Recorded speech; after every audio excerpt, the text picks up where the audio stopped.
बिस्मिल्लाहिर्रहमानिर्रहीम। अस्सलाम वालेकुम नाज़रीन, आप यूट्यूब चैनल देख रहे हैं। मैं इमरान ख़ान हूँ।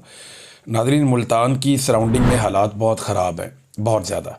अभी जो सहाफ़ी हैं उमर दराज गोंदल साहब, उन्होंने आज कुछ वीडियोस शेयर की हैं। कुछ और जो डिजिटल मीडिया के वहाँ पे जर्नलिस्ट हैं, उन्होंने जो वीडियोस शेयर की हैं वो इंतहाई अफसोसनाक और तकलीफ़ दें हैं।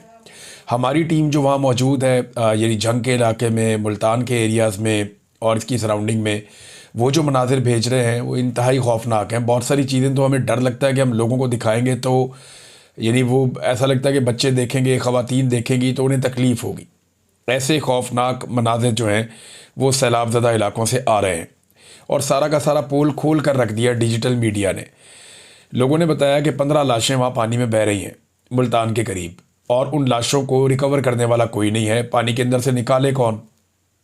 और वो जो लाशें पानी के अंदर बह रही हैं, उनमें बताया कि एक 6 महीने का बच्चा जो है उसकी लाश पकड़ी गई है और एक और शख्स है उसकी लाश बाहर निकली है।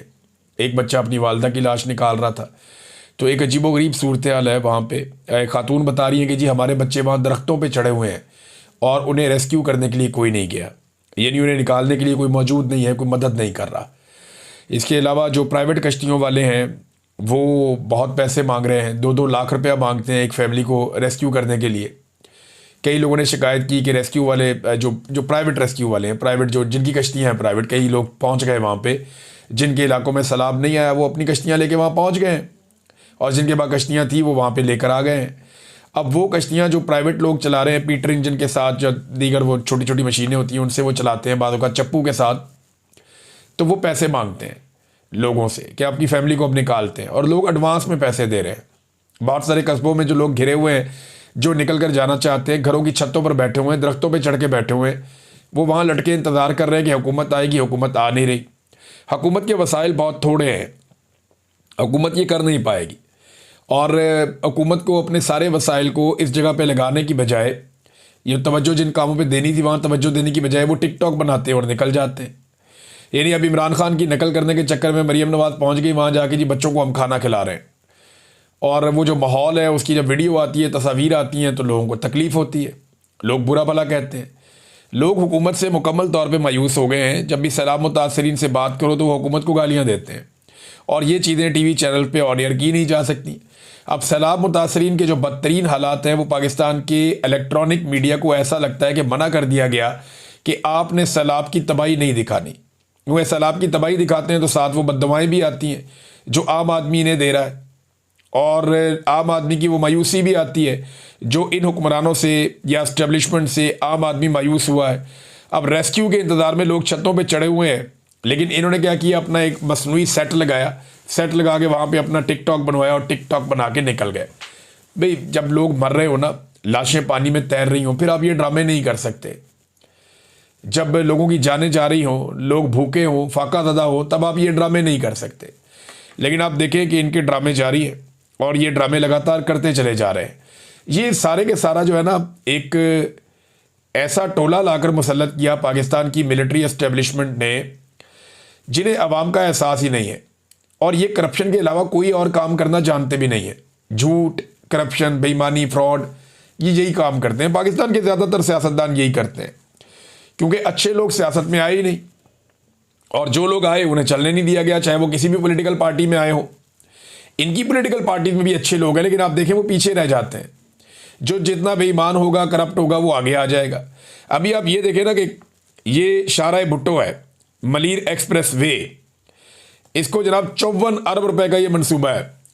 हलीम आदिल शेख साहब बता रहे थे 54 अरब रुपए का मंसूबा है, और इसका पूरा एक हिस्सा एक बारिश में ही बह गया। ये अभी हाल ही में बिलावल से इफ्तिताह करवाया इन्होंने, बड़े इश्तिहारात लगाए, करोड़ों रुपया लगा दिया अखबारों पर इधर उधर कि जनाब हमने कमाल कर दिया। अरबों रुपए की तो ये अपनी मशहूरी करते हैं हर महीने कि ना बड़ा कमाल कर दिया, बड़ी ज़बरदस्त हाईवे बनाई है हमने, वो बह गई हाईवे पहली बारिश में। ये हालात हैं कराची के। कराची के कई इलाकों में जो है वो पानी खड़ा है और उसकी वजह से लोगों का नुकसान हो रहा है। कई दफ़ा हमने देखा कराची में गाड़ियाँ पानी पर तैर रही हैं, कई मरतबा हमने देखा मोटरसाइकिलें लोगों की डूब गई हैं, कई मरतबा हमने देखा कि लोग अपने घरों से पानी निकाल रहे हैं। लेकिन ये इतने मुतमईन है, इतने मुतमईन है, ऐसा लगता है कि जैसे कुछ हुआ ही नहीं। आम आदमी का नुकसान हो, इन्हें फिक्र ही नहीं होती, इन्हें परवाह ही नहीं होती कि आम आदमी का नुकसान हो गया। अब मरीम नवाज ने गुजरात का दौरा किया, वहाँ पे इंतज़ामिया ने चूना लगाया मरीम नवाज को और मरीम नवाज ने चूना लगाया आवाम को। जबकि हकीकत ये है कि अभी भी गुजरात के कुछ इलाकों से पानी नहीं निकल सका। ये अभी लोग सोशल मीडिया पे डाल रहे हैं कि जनाब 8 दिन हो गए हैं गुजरात में बारिश को रुके हुए, 8 दिन हो गए। 8 दिन पहले वहाँ बारिश हुई थी, वो 8 दिन से वहाँ जो पानी खड़ा है अभी भी कुछ इलाकों में अभी भी खड़ा है, और वो पानी हुकूमत निकालने में नाकाम है। मच्छर पैदा हो रहे हैं, बीमारियाँ पैदा हो रही हैं, गैस्ट्रो के केसेस हैं। तो ये हुकूमत एक नाअहली की पूरी एक दास्तान है, जिनके अंदर कैपेसिटी नहीं, इनकी पूरी तवज्जो अवाम को कुचलने पर रही है। क्यों देखिए, एक पॉलिटिकल पार्टी पूरी अवाम ही उसके साथ है ना। इन पाकिस्तानियों की बड़ी तादाद उस पॉलिटिकल पार्टी के साथ खड़ी होगी, तो इन्होंने पाकिस्तानियों से दुश्मनी कर ली। अब पाकिस्तानियों को खिदमत करने की बजाय पाकिस्तानियों को मारने के काम पे लग गए। उसी काम में इन्होंने अपने 3 साल 3.5 साल ज़ाया कर दिए, कोई तैयारी किसी चीज़ की नहीं की, अब नतीजा भुगत रहे हैं। गुजरात से 8 दिन बाद भी कई इलाकों से पानी अभी तक नहीं निकला है। और एक वार्निंग नादरीन मैं आपको दे रहा हूँ, हालात इतने ख़राब हैं कि हुकूमत के पास गंदम के ज़खायर बहुत कम रह गए हैं। जो पंजाब हुकूमत है उसने एक बड़ी गंदी पॉलिसी अपनाई और उन्होंने किसानों को रोल कर रख दिया। किसानों को मजबूर किया कि वो अपनी गंदम 2000 रुपये में बेच दें। तो बेचारे अपनी औने पौने गंदम बेच के किसानों ने नुकसान उठा लिया। अब जिन लोगों ने वो गंदम खरीदी, उसके बाद माफिया तगड़ा हो गया। अब किल्लत पैदा हो गई गंदम की, और गंदम की कीमत जो है वो 4000 रुपये तक पहुंच गई है, यानी डबल कीमत हो गई गंदम की, और इससे भी अभी बढ़ती चली जाएगी। वजह यह है कि हुकूमत के पास जो गंदम का स्टॉक है वो नाकाफ़ी है। बहुत सारी गंदम जो है वो फ्लड्स की वजह से ज़ाया हो गई है। हुकूमत के कई सेंटर्स जहाँ पे उन्होंने गंदम रखी हुई थी, वहाँ भी गंदम ज़ाया हो गई है। तो आटे का एक बड़ा शदीद बहरान पैदा होने जा रहा है गंदम की और आटे की। पाकिस्तान में अब किल्लत रहेगी आने वाले महीनों में, और पाकिस्तान को बाहर से गंदम इंपोर्ट करनी पड़ेगी। अगर आपने अभी गंदम इंपोर्ट ना की या बाहर से गंदम मंगाने का बंदोबस्त ना किया, तो पाकिस्तान जो है वो आटे की किल्लत से दो चार होगा। देखिए, बचने के लिए कर क्या रहे हैं कि खैबर पख्तूनख्वा में जो आटा जाता है उसकी सप्लाई बंद कर दी गई है। दीगर कई इलाकों में जो आटा जाता है उसकी सप्लाई रोक रहे हैं पंजाब हुकूमत के लोग। और ये शिकवा खैबर पख्तूनख्वा के जो अरकान असम्बली हैं वो कर रहे हैं कि हमारे साथ ये ज्यादती शुरू हो चुकी है और यहाँ किल्लत पैदा की जा रही है। तो जब ये किल्लत पैदा की जाएगी, माफिया इसमें इन्वॉल्व होगा और फिर ये ज़्यादा पैसे कमाएंगे। ये अपने पैसे को 3 गुना 4 गुना करेंगे, और ये सारी हुकूमत इसके अंदर मुलव्वस है। अगर मुलव्वस ना होती तो गवर्नेंस के जरिए से इन चीज़ों पे कंट्रोल किया जा सकता था, लेकिन इन्होंने जानबूझकर चीनी का और आटे का बार बार बहरान पैदा किया ताकि सैकड़ों अरब जो है वो चला जाए इनकी जेबों में। और यही गेम अब ये दोबारा खेल रहे हैं। अब देखें ना, पाकिस्तानी किसान को फ़ायदा नहीं दिया, उसको मजबूर किया कि ओने पोने अपनी गंदम बेचे। अब ये जाएंगे आलमी मार्केट में, वहाँ से गंदम खरीदेंगे। जो बाहर दुनिया के किसान हैं उन्हें फ़ायदा देंगे, दूसरे मुल्कों को फ़ायदा देंगे, अपने अरबों डॉलर खर्च करेंगे, लेकिन पाकिस्तानी किसान को फ़ायदा नहीं देंगे। यही गंदी हरकत इन्होंने पहले भी की थी और यही गंदी और घटिया हरकत ये दोबारा करने जा रहे हैं। अब मैं जहाँ गंदम की और आटे की बात कर रहा हूँ, ये बात बिलावल से सहाफ़ी पूछना चाहते थे। बिलावल वहाँ पे एक मीडिया टॉक किया और सहाफ़ी सवाल करना चाहते थे। बाद में सहाफ़ी ने कहा कि सर हमारा सवाल ही आपने नहीं लिया, और वो सहाफ़ी दूसरा कहता रहा कि सर आटा महंगा हो गया, सर आटा महंगा हो गया, और बिलावल ने उनको देखकर मुंह चढ़ाया। ये ज़रा देखें छोटी सी वीडियो आप, ये देखें ये मुंह चढ़ा रहा है। ये है सियासतदान? ये देखें, ये सियासतदान लगता है आपको? भी कैसे नमूने लाके आपने मुसल्लत कर दिए हैं। जो मजाक उड़ाता है लोगों का, ये जब असेंबली में चलता हुआ जाता है तो इसकी वॉक देख के बंदा परेशान हो जाता है कि पता नहीं ये दुनिया के किस मुल्क का हुक्मरान है। अजीबोगरीब किस्म के लोग हैं भाई, कहाँ से लाके ऐसे नमूने पाकिस्तान के ऊपर उन्होंने मुसल्लत कर दिए। जो ज़हनी मरीज़ इनको मिलता है, जो बाइपोलर का इनको मरीज़ इनको मिलता है, जो इनको कोई एहसास कमतरी का शिकार बंदा मिलता है, उसको लाकर पाकिस्तानियों पे मुसल्लत कर देते हैं। और भाई कोई नॉर्मल आदमी आपको नहीं मिलता। ये पाकिस्तान की मिलिट्री एस्टेब्लिशमेंट को चाहिए कि पाकिस्तानी अवाम को फैसला करने दें। उनके फैसलों की वजह से ऐसे घटिया और अजीबोगरीब नमूने पाकिस्तान पर मुसल्लत हो गए हैं। ये जरा बिलावल साहब की आप वीडियो दोबारा देखें। ये देखें, रोने की एक्टिंग कर रहे हैं सहाफ़ी को, देखे रोते रहो तुम। कैसी बचकाना हरकत है और कैसी घटिया हरकत है। क्या ये हरकत सेब देती है एक ऐसे आदमी को जिसको एक बड़ी पॉलिटिकल पार्टी का चेयरमैन बनाया गया एक पर्ची के ऊपर कि जनाब ये पर्ची है, इसकी अम्मी ने कहा कि इन्हों बना दो, इनकी वालदा शहीद होगी, इसको बना दो। क्यों भाई, कोई डेमोक्रेसी है मुल्क में या नहीं है? और सारों के सारों ने उसकी गुलामी भी शुरू कर दी। हद है। वैसे अलीमा खानम का एक स्टेटमेंट आया नाज़रीन इमरान खान से रिलेटेड, ये स्टेटमेंट मैं आपके सामने रखता हूँ। उन्होंने कहा जी कि आज इमरान खान ने 2-3 बड़े अहम पैगाम दिए हैं। पहले तो इमरान खान और बुशरा बीबी के बारे में बता दूं, क्योंकि इमरान खान की सेहत के बारे में काफ़ी अफवाहें होती हैं। इमरान खान की सेहत माशाल्लाह बहुत ज़बरदस्त है, वो बिल्कुल अच्छी सेहत में है और उनको कोई ऐसा मसला नहीं है। सिर्फ ये है कि हमारी फैमिली ने दरख्वास्त डाली है कि उनका मुकम्मल चेकअप हो, क्योंकि लोग कह रहे हैं कि हो सकता है उनको कुछ दिया गया हो, इसलिए हम मेडिकल चेकअप उनका मुकम्मल करवाना चाह रहे हैं। हाँ, बुशरा बीबी की तबीयत अच्छी नहीं है, उनको चक्कर आ रहे हैं कुछ दिनों से, और उनके लिए आज एप्लीकेशन डाली गई है कि एक स्पेशलिस्ट डॉक्टर आकर उनका मुआयना करे, लेकिन डॉक्टर ने कोई ख़ास ऐसी बात नहीं बताई। तो इसलिए आज बुशरा बीबी के लिए एप्लीकेशन डाली गई है कि स्पेशलिस्ट आकर उनका मुआयना करे, क्योंकि चलते वक्त वो कहती हैं कि मुझे चक्कर आते हैं और उनके लिए अब हमें डॉक्टर चाहिए। ये तो हो गई उनकी सेहत के बारे में दोनों की बात। आगे जो इमरान खान ने जहाँ से शुरू किया और उन्होंने बड़ी ताकीद करके मुझे कहा और मुझसे पूछा, क्या आप उनको बताते नहीं हो कि ये इमरान खान का पैगाम है? मैंने कहा मैं बताती हूँ कि ये इमरान खान का पैगाम है। तो कहते हैं फिर आप को क्यों अटैक करते हैं? मैंने कहा ताकि आपकी आवाज़ बंद हो जाए। इसलिए उन्होंने कहा ये यहाँ से शुरू करो कि जो मैं कह रही हूँ वो इमरान खान का पैगाम है। अच्छा, ये इमरान खान साहब ने कहा कि बाहर जब आप जाती हो आपके साथ जो बदतमीज़ी करते हैं, कभी कोई सहाफ़ी छोड़ दिया, कभी कोई और बंदा छोड़ दिया, कभी कोई अंडा मार दिया, तो आप बताती नहीं हो ये बात इमरान खान ने की है। वो कहती है मैं बताती हूँ, लेकिन आपका पैगाम वो बाहर नहीं आने देना चाहते। तो इमरान खान ने कहा कि अब यहाँ से शुरू करना जाके कि जो मैं कह रही हूँ वो इमरान खान ने कहा है या ये इमरान खान का पैगाम है। इससे उन्होंने शुरू किया कि 1971 में एक सानिया हुआ जिसके अंदर एक शख्स जो जनरल याया खान था, इस वक्त वो इंचार्ज था, मार्शल लॉ इसका था, और पाकिस्तान, मशरकी पाकिस्तान और मगरबी पाकिस्तान दोनों अलग हो गए। कहते हैं कि इस साने के बाद एक हाई लेवल कमीशन बना जिसको हम हमूद रहमान कमीशन कहते हैं। इसके अंदर chief justice of Pakistan, Sindh high court और पंजाब हाई कोर्ट के चीफ जस्टिस इस कमीशन को हेड कर रहे थे।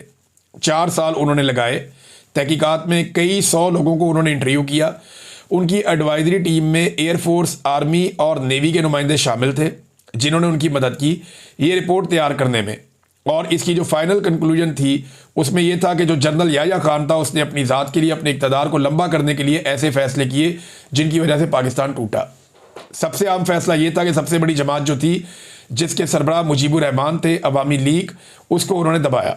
मैंडेट को इन्होंने कबूल करने से इनकार किया, मुजीबुर रहमान को जेल में डाला और ये सोच करके मगरबी पाकिस्तान में अपने आप को ज़्यादा नशिस्तें दिखाएंगे।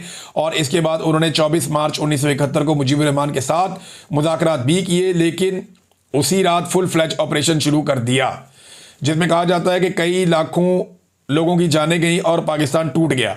इमरान खान यही बताना चाहते थे कि देखें, एक शख्स जैसे याया खान ने अपने इक़्तिदार की खातिर फैसले किए, आज पाकिस्तान में बिल्कुल वही हालात हैं।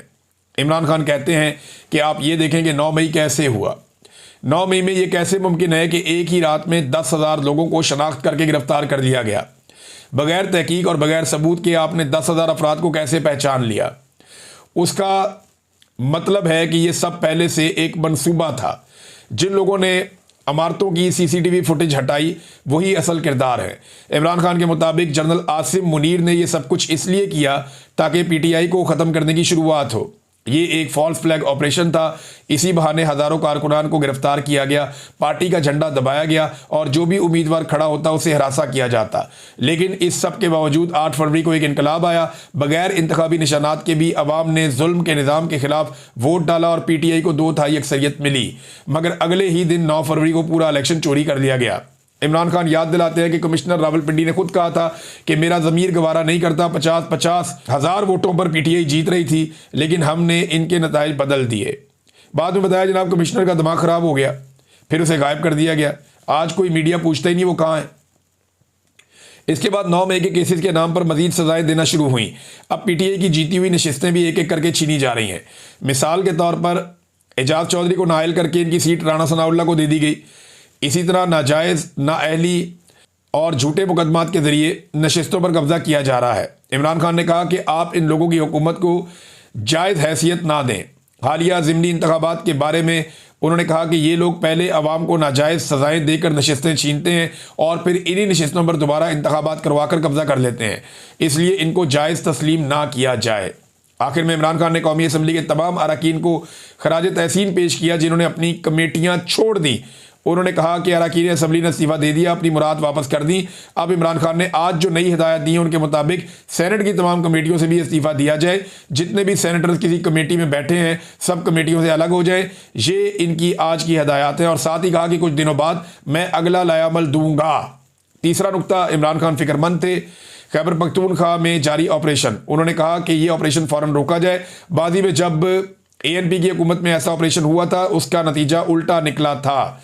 इस तरह के ऑपरेशन में पुलिस के एहलकार भी शहीद हो रहे हैं, दूसरी तरफ आम लोग भी मारे जा रहे हैं। इससे दहशतगर्दी मजीद बढ़ेगी, कम नहीं होगी। 2004 से पहले पाकिस्तान में ऐसी सूरत नहीं थी। दहशतगर्दी इस वक्त बढ़ती है जब आप अपने लोगों पर बमबारी करते हैं और बेगुनाह शहरियों को मारते हैं। फिर उन्होंने अफगानिस्तान का जिक्र किया, हमारा बरादर इस्लामी मुल्क है, अगर आप उन पर बमबारी करेंगे तो ये बिल्कुल गलत होगा। वो 3-3 नस्लों से यहाँ रह रहे हैं, आपने उनको बेइज्जती के साथ ज़बरदस्ती मुल्क से निकाला, ये अपने भाइयों की तौहीन है। इमरान खान ने रसूलुल्लाह सल्लल्लाहु अलैहि वसल्लम की हिजरत की मिसाल दी कि मदीना के लोगों ने अंसार बनकर महाजिरीन के घरों में जगह दी और आज आप अपने भाइयों को धक्के देकर निकाल रहे हैं। ये इमरान खान के लिए बहुत दुख की बात है। अफगान सफीर को वापस आने की इजाज़त नहीं दी गई, ये भी ज़्यादती है। इस पर इमरान खान नाराज़ थे। फिर इमरान खान ने ड्रोन हमलों की बात की कि ये पाकिस्तान और अफगानिस्तान में बिल्कुल ख़त्म होने चाहिए, सिर्फ मुज़ाकरात से अमन आ सकता है। इमरान खान ने कहा कि जनरल आसिम मुनीर सिर्फ एंटी तालिबान लॉबी को खुश करने के लिए ये सब कर रहे हैं। जहां जंग नहीं है वहां जंग बना रहे हैं ताकि हालात ख़राब हो जाएं और उन्हें संभालना मुश्किल हो जाए। इमरान खान ने कहा कि तमाम MPAs और MNAs इसके खिलाफ मिलकर आवाज़ उठाएं और अमन कायम करने के लिए खड़े हों। सैलाब मुतासरीन के बारे में इमरान खान साहब ने कहा कि लोग एक तरफ सैलाब का सामना कर रहे हैं और दूसरी तरफ ऑपरेशन का। ये बहुत बड़ा जुल्म है। जिम्मेदारी आप सब पर है कि मिलजुल कर इसका हल निकालें ताकि खैबर पख्तूनख्वा में अमन कायम हो। ये नाज़रीन अलीमा खानम ने इमरान खान साहब का पैगाम पहुंचाया और अली अमीन गंडापुर साहब को इमरान खान साहब ने इससे पहले कहा था कि आप पहुंचे अफगानिस्तान। तो जब उनके सामने बात रखी गई तो गंडापुर ने आज बहुत अजीब बात की। उन्होंने कहा जी मेरा तो पासपोर्ट ही ब्लॉक है। ये एक सूबे का वज़ीर आला है, करोड़ों का मैंडेट है और हुकूमत मौजूद है और जनाब ये आज बता रहे हैं इतने लंबे अरसे के बाद कि मेरा पासपोर्ट ब्लॉक है। ये पासपोर्ट खुलवाने के लिए उन्होंने कोई इकदाम किए, किसी अदालत से रुजू किया। एक इतने बड़े आईनी ओहदे के ऊपर बैठे हुए शख्स का पासपोर्ट क्या ब्लॉक रह सकता है? अली अमीन गंडापुर हर थोड़े अरसे के बाद इस कौम को एक नया लतीफ़ा सुना देते हैं। कभी वो कहते हैं मैंने इतने सारे पहाड़ क्रॉस किए जो कोई SSG कमांडो भी नहीं कर सकता। ये काम क्योंकि मैं वहाँ पे 2 साल इन पहाड़ों पे चढ़ता रहा हूँ और बहुत सारे दोस्त हैं जो वहाँ पे ट्रेल के ऊपर जाते हैं, वो कहते हैं ये ह्यूमनली पॉसिबल नहीं है। सुपर ह्यूमन बीइंग भी, सुपरमैन भी ये नहीं कर सकता जो अली अमीन गंडापुर ने कर दिया। फिर 8 ज़िले क्रॉस करके वापस वो पहुंच गए और IG से डर के वो सारी रात बारिश में छुपे रहे।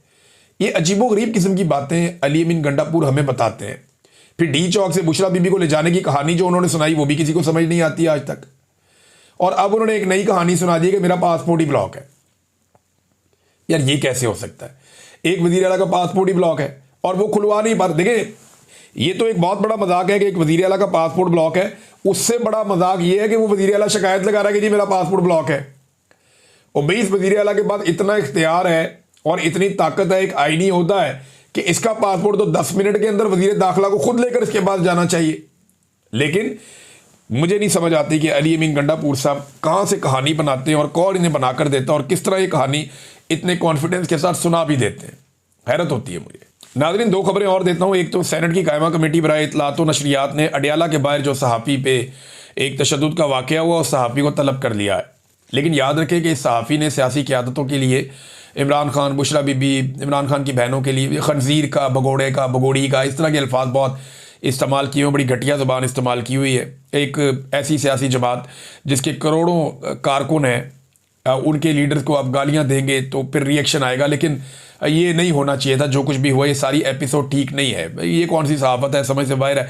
मगर इसी दौरान जो है वो तशद्दुद की बिल्कुल हमायत नहीं की जा सकती। जहाँ पे आप घटिया और गंदी ज़ुबान और ज़ाती किसी के ऊपर ज़ाती नौइयत के हमलों की आप हमायत नहीं करते, वहीं पर आप तशद्दुद की हमायत बिल्कुल नहीं कर सकते। वो भी नहीं होना चाहिए। दर्जनों सहाफ़ी जो है वो शहीद हो चुके हैं। उनमें से किसी मामले को सेनेट की कायमा कमेटी ने क्या उठाया, यानी बहुत सारे सहाफ़ी, अरशद शरीफ शहीद को शहीद किया गया। आरिफ हमीद भट्टी साहब हैं, साबिर शाकिर हैं, मुईद पीरज़ादा हैं, जमील फारूकी साहब हैं, समी इब्राहिम साहब हैं, सिद्दीक जान साहब हैं, हारून रशीद साहब हैं, और मकबूल जान साहब हैं।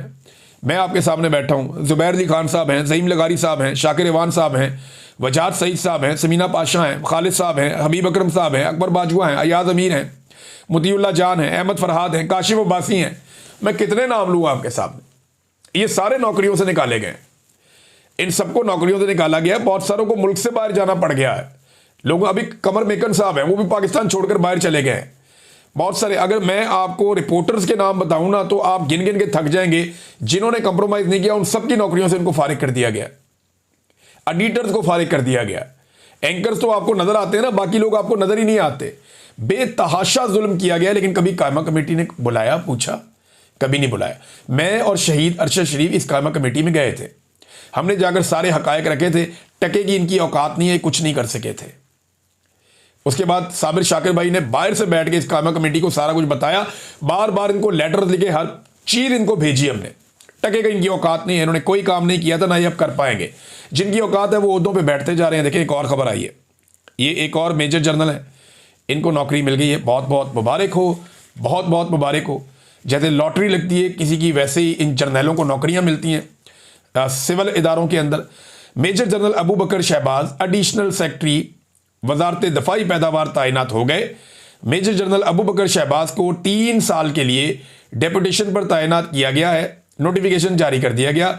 वजारत दाखिला के बाद हाजिर सर्विस मेजर जनरल अबू बकर शहबाज वजारत दिफाई पैदावार में भी तैनात। देखें कैसा ज़बरदस्त मामला चल रहा है। एक के बाद एक ओहदे इन्हें मिल रहे हैं, मौज लगी हुई है, इंजॉयमेंट चल रही है इनकी। एक चीज़ और भी है कि कतर के ऊपर जो अटैक किया ना इसराइल ने, उस पर जो अमेरिकन स्टेटमेंट है वो बड़ा इंटरेस्टिंग है। बाद में फिर बात करते हैं, वक्त बहुत ज़्यादा हो गया अब तक के लिए इतना ही। अपना ख्याल रखिएगा, अपने इस चैनल का भी। अल्लाह हाफिज़।